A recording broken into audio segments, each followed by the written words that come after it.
নমস্কার বন্ধু, শুভ দুপুর। আজকে রান্না করব ইলিশ মাছ, আলু বেগুন আর ডাঁটা দিয়ে ঝোল।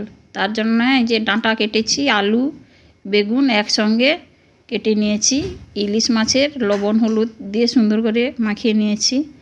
পিসগুলো একটু বড় বড় করেছি।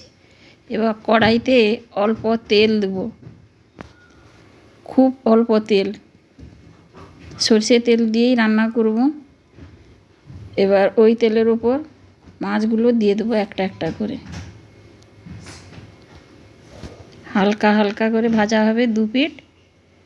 তারপরে ওই তেলের উপর জল দিয়ে সবজিগুলো আমি সব দিয়ে দেব। দিয়ে হলুদ দিয়ে দেব।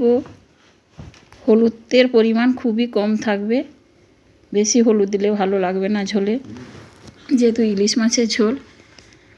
এবার দিয়ে ঢাকনা দিয়ে দেব, দিয়ে ঝোলটা ফুটবে। ফুটলে মাছগুলো আমি দিয়ে দিয়েছি, দেখানো এটা হয়নি। এবার আলুটাও সেদ্ধ হয়ে গেছে আর ডাঁটাগুলো বেগুন সবই সেদ্ধ হয়ে গেছে।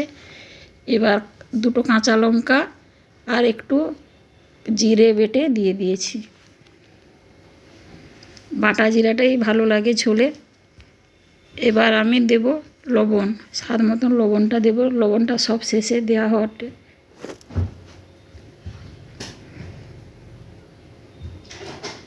ঝোলটা এবার ফুটে গেছে।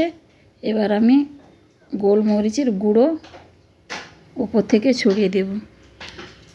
এতে আলুটাও সেদ্ধ হয়ে গেছে ভালোভাবে।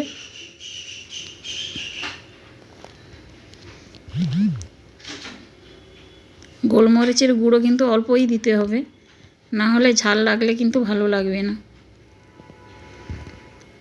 ইলিশ মাছ দিয়ে ডাঁটার ঝোল আমার রেডি হয়ে গেছে।